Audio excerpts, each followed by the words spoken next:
here in Australia. We've got Trevor Sullivan with us over from the US. So thanks, Trevor, for giving up some of your Sunday evening. And I believe you just come back from a pretty epic hike. So we'll hopefully make things worth your while. So my name's Ben, just for everybody. You probably haven't seen me before because the meetup group's pretty new, but we're going to have a speaker every day this week to get the group started. And yeah, Trevor's the first of many great speakers, so keep an eye out on the meetup page. So Trevor, I'll hand over to you and hopefully hear some great stuff about V5 classes and DSC.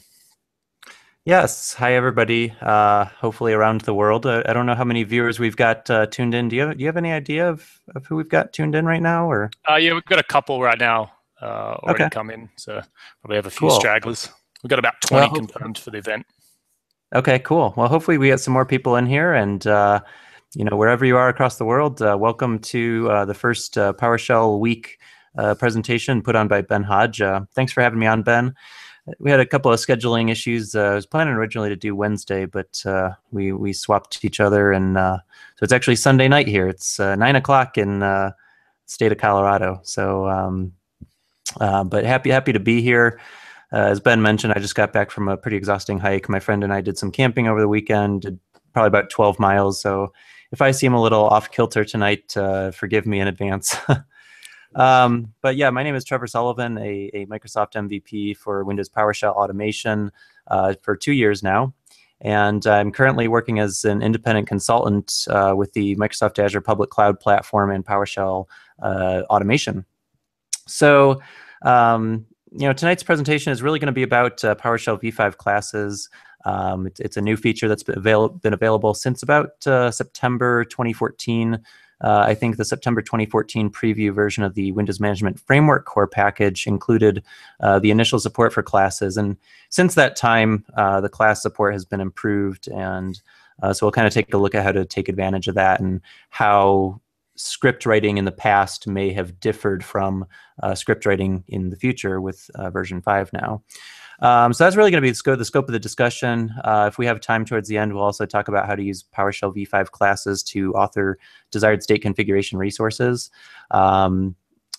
And that's a little bit more of a complex topic, probably warrants its own discussion. But you know, this discussion is really geared around IT administrators who are writing scripts, and they want to understand objects better. They want to build their own object types, but have been kind of limited without support for classes in the past in prior versions of PowerShell. So, you know, I want this to be interactive. This is going to be entirely demo-driven. I have slides that I've prepped around this topic in the past, but I feel that really just diving into this topic and just kind of doing demonstration-led presentations is just a better way to generate discussion, to show people exactly how it works, and so on. So feel free to chime in. Ben, can people ask questions through the Google Hangout? The Q&A app is active, so you should have a button on the right-hand side of your screen, and you'll be able to add questions in there, and we'll sort of pick them up as we go. Okay. So I just opened that up, and it says the feature's disabled. Do you know? Let me share out my screen. Maybe you can see it. I did click. Did activate it before. Okay. In that case, I'll just come up with some interesting questions, and hopefully people can message us later on Twitter or something like that, if they've got anything specific to follow up with. I did activate it, but you can't activate it without stopping the broadcast. So strike one for Hangouts. Do we want to maybe just use the Twitter hashtag PSblog or PS? Yeah, let's just use PS Week hashtag, and I'll monitor that. Okay, awesome. I'll try to keep a loose eye on that as well. Yeah. Cool. Okay. So I've got that feed up in front of me. So so essentially, I want to start out by kind of talking about how we built custom object types in the past. So if we wanted to build a custom object type, and I'm assuming you can see my screen, Ben? Yeah, it looks great. All good there? Okay, great. So the way that we could build a custom object type in the past, maybe we need to represent some type of entity, like an Outlook contact or a server that we're managing, right? And we have different objects in our environment, whether they're people, contacts, servers, mailboxes, process objects. Everything in PowerShell is an object, and the way that we could build custom object types in the past, PowerShell doesn't have an object called a person, right? So what we might do in PowerShell in the past is use something very similar to what I've got on the screen here. So we might build a custom function called new person, and that'll create us basically a new generic person object. And what we can do is basically define a hash table here, just the selected portion of the code here. And that the PowerShell hash table is basically just a set of key value pairs. And these key value pairs represent properties that would describe what that object is. So if we have a person object, a person has different properties like maybe birthday, maybe first name and last name, right? And these properties describe each person uniquely. So maybe we would have another property here called birth date. Maybe we'll just initialize that to null. So what we do is we take this hash table, this set of key value pairs, and we do what's called a cast. So we can cast that to what's called a PS custom object. And what that does is it basically takes the hash table key value pairs and it converts it into some arbitrary object type called a PS custom object. Now, if we assign that result to a variable just called new object, we can then use a command called add member to dynamically modify that custom object. And so in this case, what we're doing is we're calling add member. We're passing in this new object that we've created here using the PS custom object cast from the hash table. And we're basically declaring that it's going to be a person type. Now, if we didn't add this person type to that object and we ran our new person function and we piped the result into getMember, what we would get, if we just remove that, what we would get is nothing because I'm not echoing it. So we're just going to echo out that new object from our function. We're going to instantiate it and then echo it out to the output stream. And then we're going to pipe it into the getMember commandlet. And if you're not familiar with the getMember commandlet, it's one of the core PowerShell commands that you should absolutely be familiar with. It takes any command and it takes the output from that command and it analyzes it. It does something called type reflection, and it looks at the objects that have been piped into it, and it basically describes the object to you. So if we get back to kind of the basics here, and we instantiate that object using this PS custom object cast, we get literally just an instance of a system.management.automation.ps custom object, and we can see that there's 3 custom properties on this object that are the ones we defined in this hash table here. Now I want to show you the difference between using just a pure hash table and using the cast to a PS custom object. If we just create a hash table, we actually get a bunch of methods available to us from that hash table that allows you to basically dynamically add and remove keys to and from that hash table. And most objects don't generally give you that flexibility to simply add and remove properties, right? Generally, an object is going to have very specific properties, and it's not really intended generally to be modified. And so if we cast it to the PS custom object, we basically ensure that people can't arbitrarily add and remove properties from that object, right? So once we've created that PS custom object, let's say that we want to basically declare that this is a person object. Well, if we use the add member command, there's a parameter here called type name, and you can basically just pass in an arbitrary string as the object type. So if we're creating a person object, then we can just use the add member command to augment that object and basically declare that it's a person. So if we rerun that code, the only difference here that you see is that we still have the birth date, first name, and last name properties, but instead of being a PS custom object, we actually now have this custom person object, right? So very similarly, maybe we're writing a script that manages servers, right? And you want to create, a server object. Well, we could basically replicate this function right here. And, a server is going to have different properties, right? So the server is going to have a name. The server might have an operating system. And the server might have like an IP address, right? So those are just different properties that would describe what a server object is. And then with the add member command, instead of outputting a person object, we're going to tell it that we want to output a server object. So this is basically just one way to build, custom object types. And this is going to work all the way back to I think version 2 of PowerShell. I think the PS custom object was a new thing in version 2. So generally, this is going to backport pretty well to scripts that have been written in the past 5 or 6 years. So aside from properties are the things that describe objects, right? So a server has a name, a server has an operating system, a server has an IP address. A person has a first name, a last name, and a birth date, right? But objects are more than just properties. Objects have things called methods, and methods are operations that you would perform on an object. And because the .NET framework has a base class called object, so every object you create in PowerShell inherits from this object class, and each object in PowerShell has certain built-in methods. So pretty much you're always going to see the toString method. You're always going to see the getType method, the getHashCode, and the equals methods. Those are inherent to every single object that you deal with in the entire .NET platform, including PowerShell, right? So if I run the getProcess command and take those process objects and pipe them into the getMember command, those process objects are also going to have all of those core methods that are available. Like there's getType, there's toString, there's equals, getHashCode, and so on. So you're always going to see those methods, but they don't always necessarily do useful things that we would want them to do. So generally, we're going to want to add our own custom methods to objects.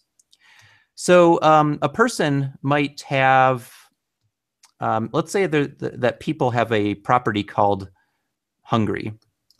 And it's either true or false, right? And we're just going to initialize it to true. So when we create a new person, by default, that person is going to be hungry because it's a Boolean true. Now, if that person performs an action like eating food, then maybe they become no longer hungry. So that method, eating food, right, is going to be an action that we would perform on that object. So inside of our new person function here that creates a new person object, we can actually dynamically add methods. So why am I not getting my IntelliSense here? Member type. So basically, we can use the add member command to dynamically add methods to our objects so that every time we create a new person by calling this new person function, every single new person that's emitted from this function is going to have a method. So we're going to use what's called a script method, which allows us to write PowerShell script code to fill the body of that method. We're going to call the method eat. And then in the value, my IntelliSense is not cooperating today. The value for a script method is basically going to be a PowerShell script block. And this block of code will execute whenever we invoke the eat method. So I'm just going to comment out this server code temporarily because we're not going to work with that for the time being. So every time that we call the eat method, we want the person to no longer be hungry, right? So what we would do is we would say this, we would use this special variable called $this. And then we would say this.hungry equals false. So basically we're saying that when we call the eat method on this person object that we're emitting from this function, we're going to set that person's hungry property to false instead of true. So let's rerun this code. And I forgot to put I'm actually not going to use the pass-through parameter. I'm just going to emit the object using the proper write output, input object, new object. So I'm just going to put a comment in here that says emits the object to the output stream. So what I've got here is I'm instantiating this person using that PS custom object cast. I'm declaring that this object is a person object. And then I'm adding the eat method. So let me rerun this again. And as you can see, we now have the 4 properties here. So we added the hungry property, and we also have this eat script method. So what we can do now is, instead of using getMember to inspect the object, we'll create a variable called person, and we'll assign the result of the new person function to that variable. So now I've run that code, and this person variable contains a person object. But the person doesn't have a name, a first name or a last name, or a birth date. So we can set those properties by simply saying person.property_name equals value, person.last name equals Sullivan, person.birthdate equals, let's just say, all the identity thieves are watching now, Trevor. I'm sorry? All the identity thieves are watching now. Oh, yeah.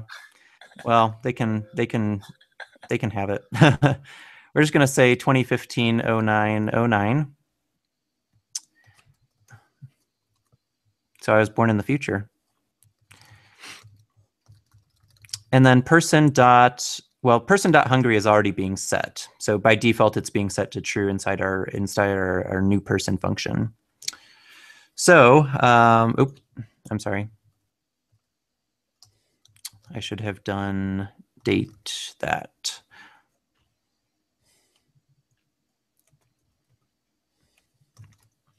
Okay. So now if I examine this person, the person's first name is Trevor, last name is Sullivan, birth date is 9/9/2015, and hungry is true. So we have this method called eat, and that eat method basically sets the hungry property for that person to false. So let's call person.eat in the interactive console here. And if we examine that person object again, we can now see that the person is no longer hungry. So this, again, is kind of a method of creating custom object types that ports all the way back to, I believe, PowerShell version 2.0. I haven't specifically tested this code on that version.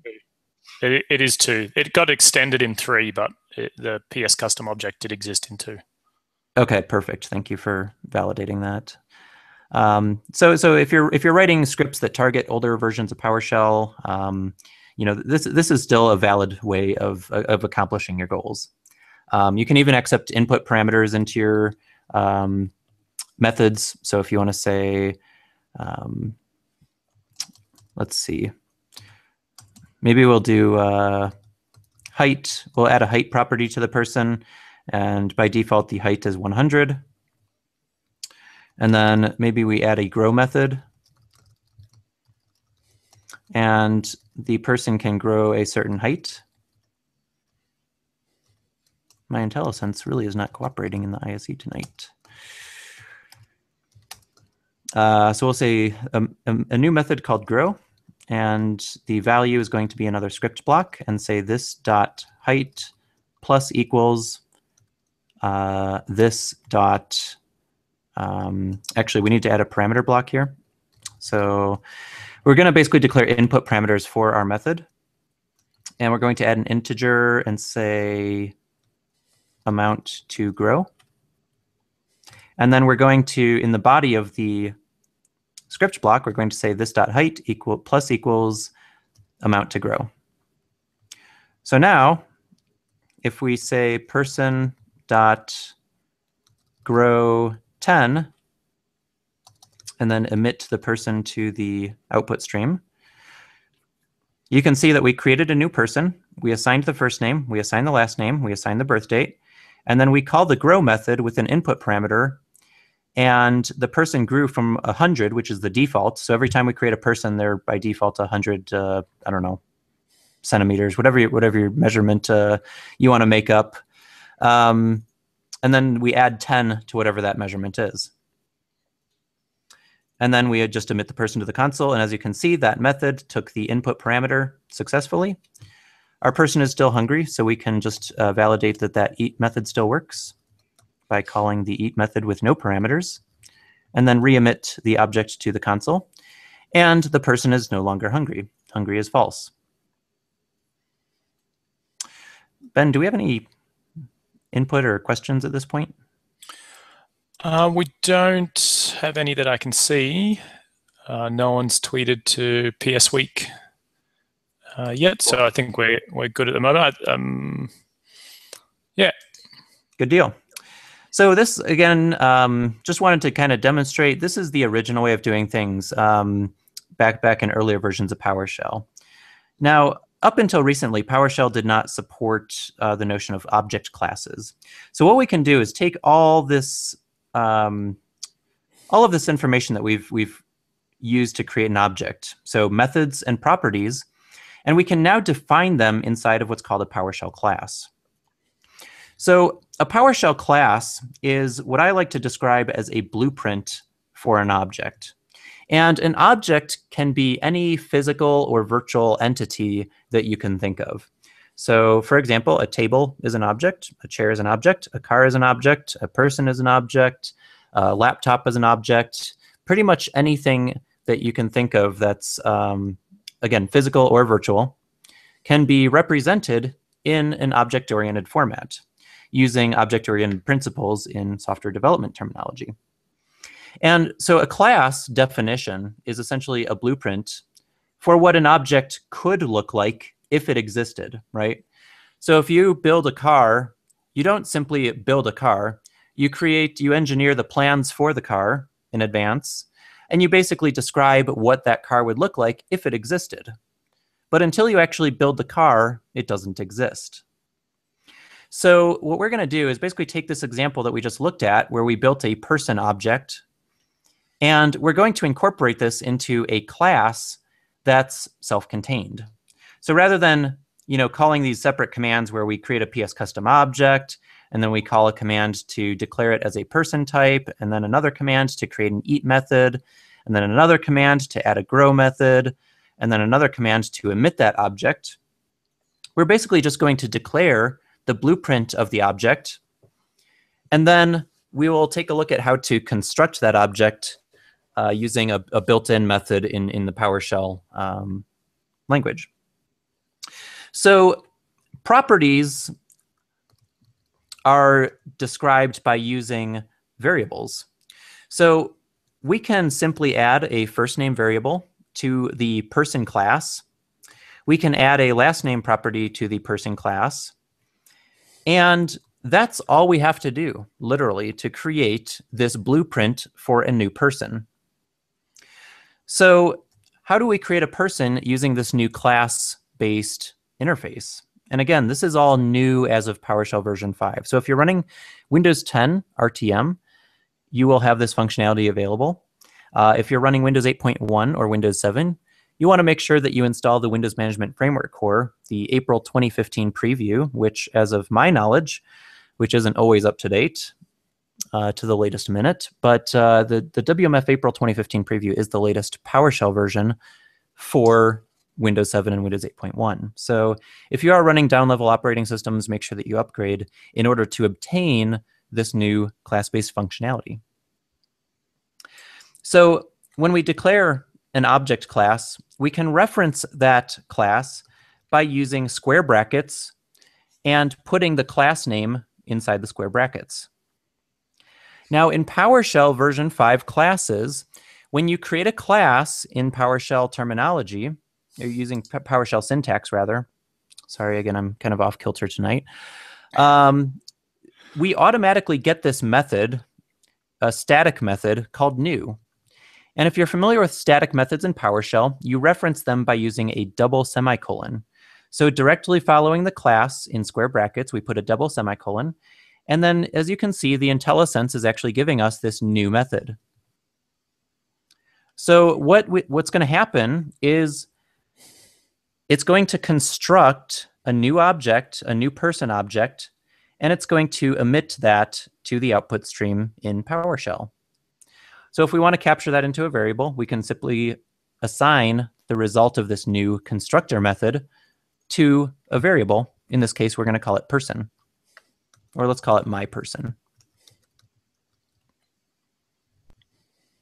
Now, as you can see, our new person, when we emit that to the PowerShell output stream, the person has a null first name and last name.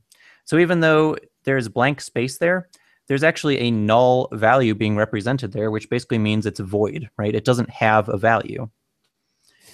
So if we want to initialize all of our new person objects with a specific name, so every single new person that we create is going to have a first name of Trevor and a last name of Sullivan. So this is how you assign default values to your properties. Maybe a person has an age, and the default age for every person is going to be 20. Right? And you can always change that later on for each person by saying myperson.age equals 30. So now we create the new person, we change the age to 30, and then we emit the object, and that person has an age of 30. So sometimes you're going to have properties like age, and maybe the age is Trevor. Well, that doesn't make any sense, right? How can you have an age of Trevor? That's not logical. An age is an integer. An age is a number. And generally, age is restricted to integer values, not decimal values, right? So we're not going to say age equals 20.2 or 30.801.215, right? That doesn't make a lot of sense to us. So generally, we're going to restrict the age property to be an integer. So the way that we can do that is by strongly typing our properties by specifying the .NET Framework type that property value should contain. So if we try to initialize that age property to Trevor, you're going to see that we get some exceptions here complaining that it can't convert Trevor, a string, to a 32-bit integer. So that gives you an additional layer of validation to ensure that your person objects can only have an age that's an integer. Similarly, we can use strongly typed properties for first name and last name to ensure that those are strings. So if we try to assign, let's say we try to assign a process object. So myperson.firstname equals get process name system. So we're going to get the system process and try to assign that to the first name. That actually worked. And there's a very interesting reason why that worked. I didn't expect that to occur, but there's a very good reason as to why that did occur. So what happened is PowerShell under the covers took that process object and it called the toString method on it. And the toString method returns system.diagnostics.process and then the process name in parentheses. So it didn't actually assign the process object to the first name property. It called the toString method implicitly for us and then assigned that string result to the first name. So I'd have to think about how you would get around that. So methods, if we looked at our earlier example, we had a height property. So maybe we have an integer property that's called height. And we can incorporate methods into our classes by specifying the method return type. By default, it's going to be void. You don't actually have to specify a return type at all. We also had a Boolean property called hungry. And the default value for that was true. The person's always going to be hungry when we create them. And then very similar to that script method, we're going to incorporate this method body that says this object.hungry. So the hungry property on the current object that I'm working on is going to equal false. And methods always have return types, but by default, if you don't specify a return type, you get void. So my recommendation as a best practice is that when you're building class definitions, even if you intend to return void, you should always explicitly return void. It just makes your code more readable to other people who are coming through and reading it after the fact. So this is our eat method, very similar to this script method that we created over here. The body is literally just setting the hungry property to false. And then we're also going to incorporate the grow method. And the grow method is going to have an input parameter that's of type integer. And it's going to say, we're going to call it amount to grow. So that input parameter is going to be called amount to grow. And then we'll say this dot height. So this person's height will increase plus equals by the amount to grow. So now we instantiate a person. We call the eat method. Again, my IntelliSense is not working very well. And then we're also going to call the grow method, or we'll say grow by 12 units of measure, whatever that unit of measure happens to be for your program. And then we'll emit the person to the console. So as you can see, we've instantiated a new person. The new person by default has a first and last name, an age, a height, and a hungry property. And then we call the eat method. So that results in our person no longer being hungry. We call the grow method, and we pass in a value. That's the amount to grow. And so the default height of that person is 100. And now the person grew to 112. So by using class definitions, we can basically build a self-contained blueprint of what our object looks like, right? So we're declaring a person can have a first name, a person can have a last name, a person can have an age, a height, and they're either hungry or not hungry. Now, when we build people objects or person objects, we probably don't always want to assign default values for first and last name because every person is unique. We may also not want to, by default, assign an age. We may also not want to assign a default height. So what we can do is we can implement special methods called constructor methods. And these constructor methods essentially allow us to perform additional validation checks when we create the object. So when we create a constructor method, sorry, I'm still getting my bearings straight. We basically use the class name. So our class name is person. So we're going to create a method called person, and it's a special type of method called a constructor. If you want to know more about constructors, go research constructors and destructor methods in the .NET framework. Now, constructors don't have a return type, so it's not valid to call, to specify a return type for a constructor, because the constructor method implicitly returns the type of object that our class represents. So the person can't return void, or the person constructor cannot return void because it implicitly returns a person object. Now, what you'll notice is that we didn't have to create a custom constructor in order to have this new method. So if you don't specify any constructors in your class, you by default get what's called a default constructor. It's very appropriately named. And that default constructor doesn't take any input parameters. It simply returns an object with the default properties, and it's pretty much bare bones, right? But because we took out the default first name and last name values for that person, we might want to enforce that every person must have a first and last name, right? So what we're going to do is basically get rid of that default constructor that we get automatically. And we're going to create a custom constructor that takes input parameters for first and last names. So I'm going to create two input parameters, just first and last, and they're both of type string.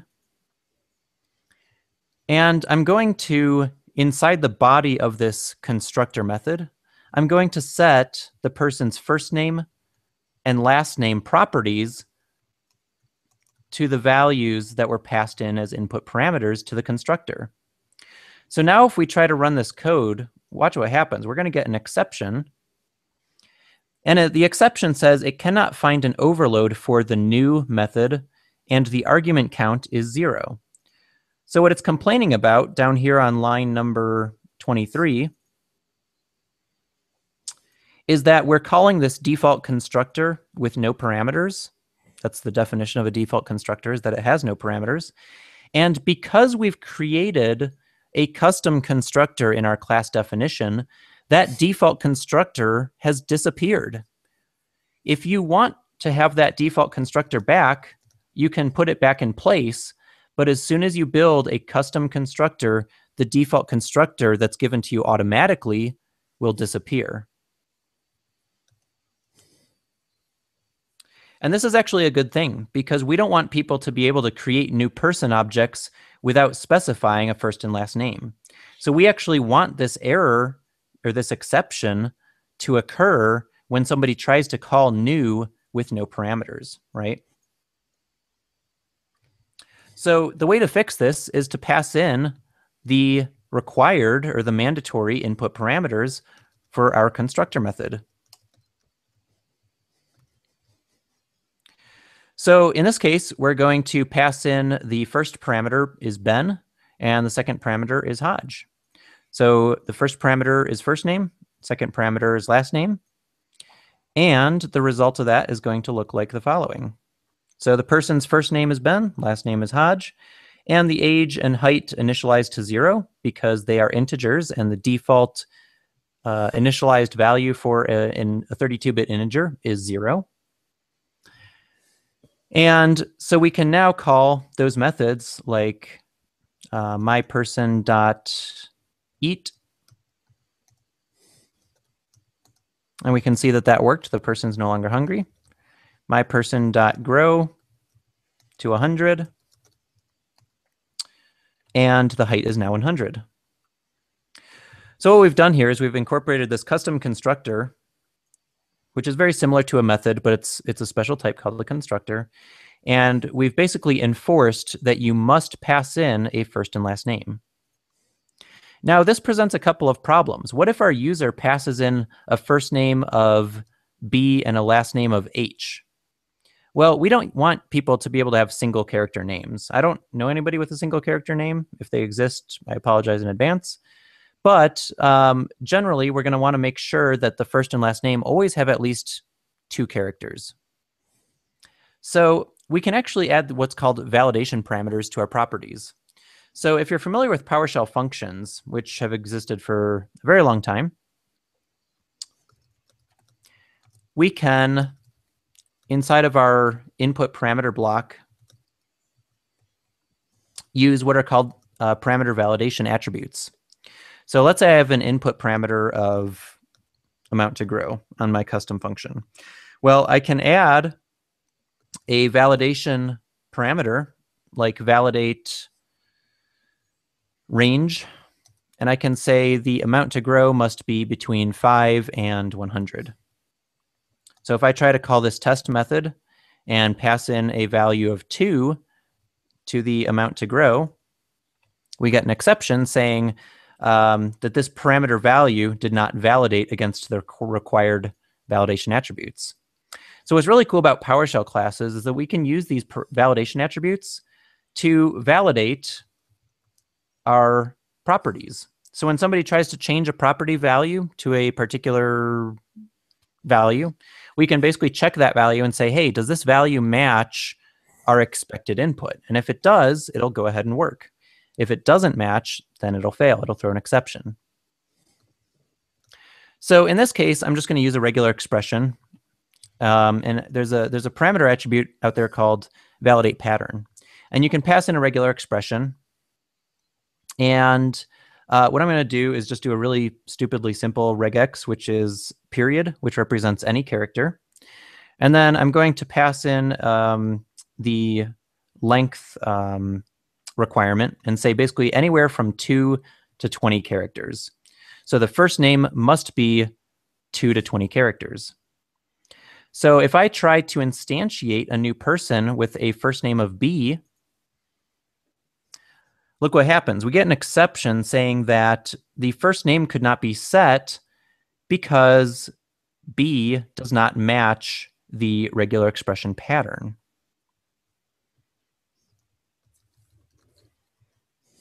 I'm just going to clean up the myPerson variable really quick here. And so when we rerun this code, you'll see that the person doesn't actually get created. And this is exactly the behavior that we want. If we try to instantiate a new person and the first name or last name or any other property doesn't validate against our patterns that we've specified in our custom person class, we don't want a new person to be created.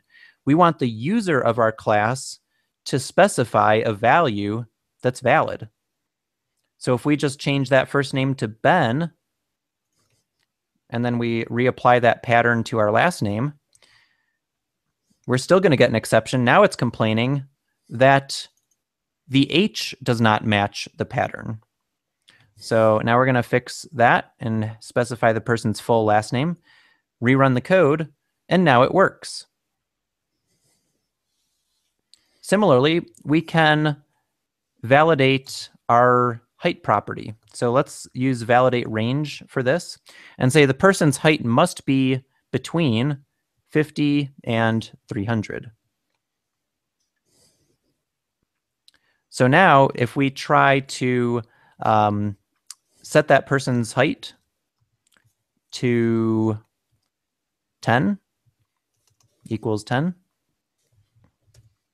we're going to get an exception that says the 10 argument is less than the minimum allowed range of 50. Supply an argument that is greater than or equal to 50, and then try again. So if we specify 55, that person's height is set correctly. Now, you may have noticed we have a couple of methods that wrap different functionality, right? So we have an eat method that changes the person's hunger status to false. And I just lost my train of thought. What was I going to demonstrate here? Oh, so we may not want our class user. So we may not want a user of our person class to be able to simply say my person dot hungry equals false, right? So that person is, so now the user of our class, instead of calling the eat method that performs all the operations that eating would go through, now they're just bypassing that eat method and they're saying, I'm going to set that person's hunger to false. Well, what if we don't want to allow people to do that? We say, you know what? If you want to make the person not hungry, you have to make them eat. So what we can do, it's not a perfect workaround, but we can create what are called hidden properties. So there's a hidden keyword that allows us to essentially hide this property or any property from IntelliSense visibility. So now if I type my person period, of course it works. Let me hit F5 to re-import the class. My person dot. So now you can see in the IntelliSense here that that hungry property is not showing up. Now it's very important to understand that this doesn't actually prevent writing to the hungry property. So technically that hungry property is still public and we can still write directly to it. As you can see, it worked. But it does allow you to basically hide certain properties from your users so that they don't accidentally change it themselves.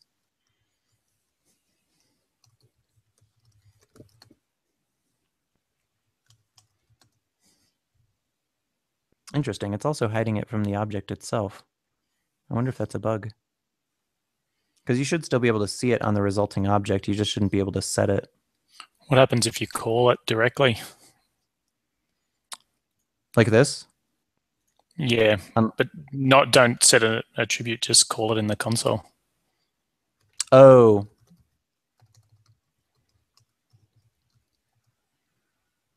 Yeah, you can still access it. So yeah, so what if we do get member force? I think they may have changed this functionality. Get member, because they hide it pretty well, but I think you can still get at it. Yeah. So if we add the force parameter to get member, we can grab it there. But if you do like select object, I do this a lot myself. I do like select star. It's not showing up there. It's like the type formatting is making it disappear or something. Huh. You learn something new every day, right? Yeah. Always when you're in front of a live audience. Oh yeah. Well, this is a entirely new example. I've used people as object representations in the past, but this particular example I'm just kind of coming up with on the fly. So yeah, you always learn something new. So I guess the last thing I really wanted to show is that in addition to support for actually defining classes, we also have support for defining what are called .NET enumerations. So perhaps we have so enumerations allow you to basically bind a property to a particular set of values. So for gender, we'll have like male and female. And so maybe our person has a gender property, and we can actually reference an enumeration. So we're going to create a new property here called gender, and it's of type gender. And basically that by using this enumeration, we're basically defining the set of values that property can contain. So if we come down here and we create a new person, and we say my person dot gender, again, my IntelliSense isn't working for some reason. If we try to set that to animal, you'll get an exception basically saying can't convert the value animal to the type gender, right?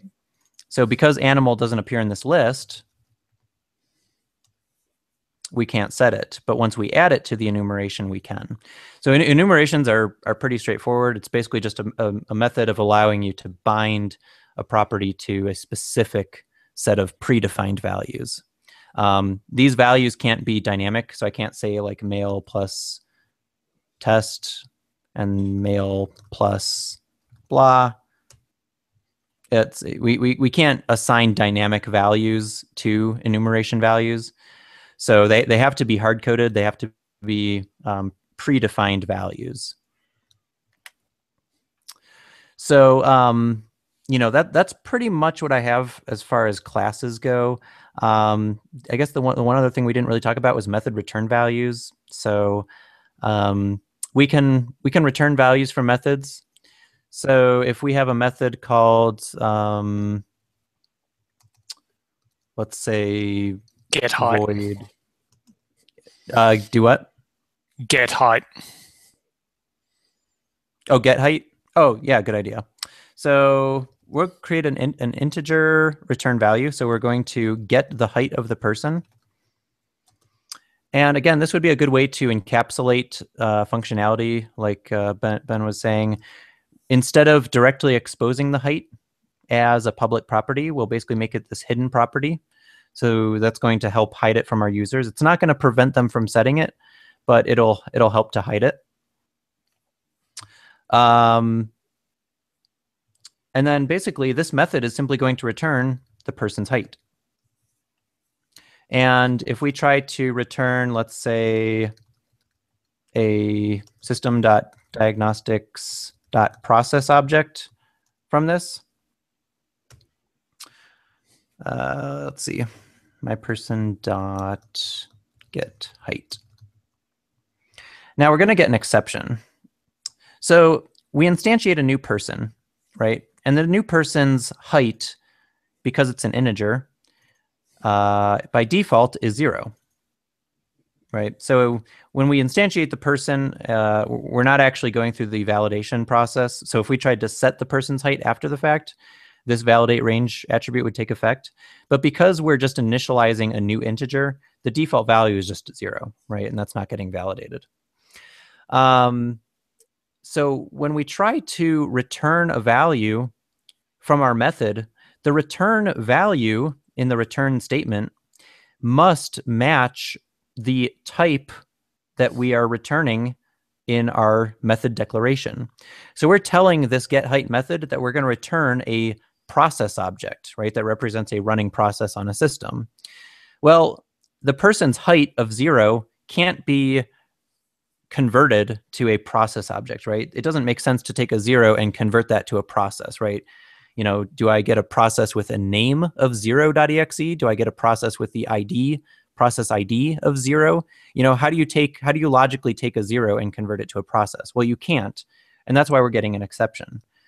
So if we fix that and we say, okay, we're going to return an integer value, let's say a system.int32. Now the method will succeed. And as you can see, the output we get is simply the 0, which is the person's height. So if we increment the person's height, so we grow the person by 118 units of measure, and then we call that getHeight method, we then retrieve the person's height of 118.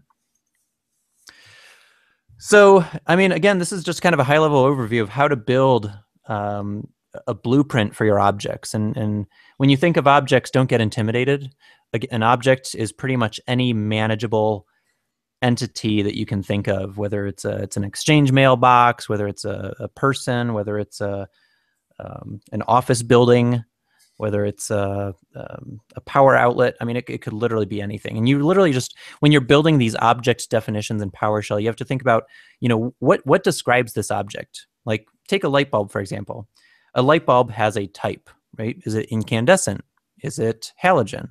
Is it fluorescent, right? Well, we can represent that with an enumeration called light bulb, light bulb type.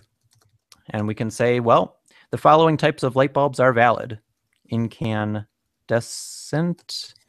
halogen, what's that weird one? The office building one. Oh man, my mind is not working. Somebody help me. Say Incandescent, classic bulb. It's like Coke. Fluorescent. That's what I'm trying to think of. My mind really is just not working tonight. Okay, so these are different types of light bulbs, right? And maybe we build a class called a light bulb. Okay, well, a light bulb has a type, right? So we're going to create a property called type, and the type is a light bulb type, right? So it can only be one of the values in this enumeration called light bulb type. And then maybe another property could be like string color. Yeah, thank you, wattage. Maybe that's an integer, right? So by default, they're all 60-watt bulbs. You can always change that if you want to. But then we can create a new light bulb by calling the new constructor method. Assign that result to a variable. And then we could change the type, right? So we could say, well, the default type is going to be the first type. So the default's always going to be incandescent. Let's just emit that object to the output stream so we can see the result. So the default for enumerations is always going to be the first value specified in the enumeration, but you can always change that too. So we'll say mybulb.type equals light bulb type halogen. Right, so now we have a halogen bulb that's 60 watts. And we can say mybulb.wattage equals 100, right? So now we have a 100-watt halogen bulb. So, you know, any physical or virtual entity you can basically represent using a PowerShell class definition. So that's pretty much all I've got for the evening. I'm actually coming up on an hour here, but happy to field any questions that might come in. I'm just going to switch off my screen share. So one question I do have, Trevor, for slightly more advanced users that might be familiar with classes from other languages as well. Is there ability to extend classes? So for example, if you have a default class of person, but you want to create, company employees, for example, that inherit everything from person but get extended, is that something that's in the current revision?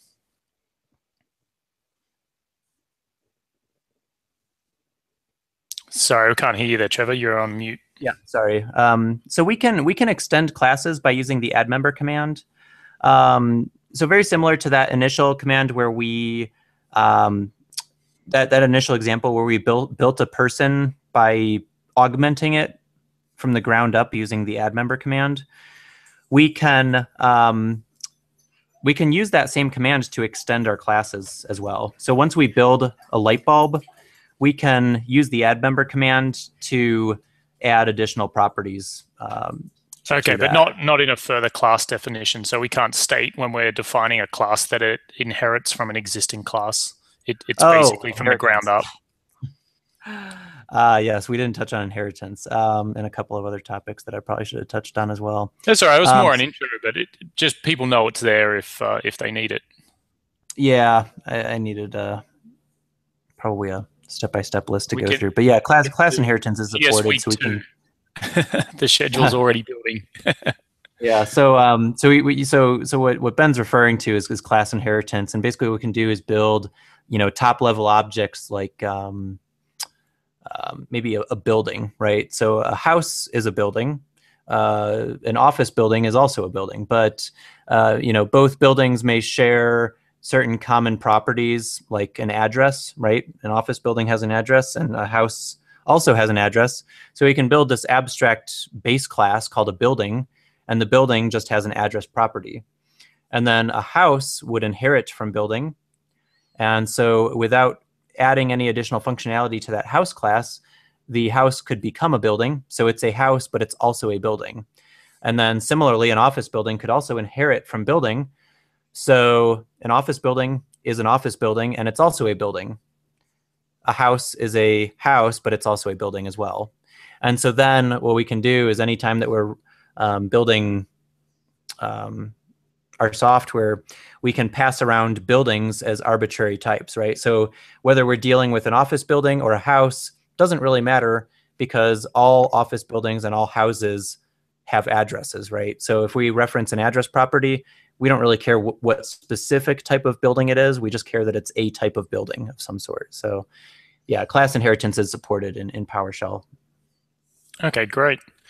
And is there any particular, I know there's a different syntax and we sort of get a little bit more flexibility, but is there anything inherently that we can do now with the new class types as opposed to the old PS custom object sort of syntax? I kind of an on-the-spot question.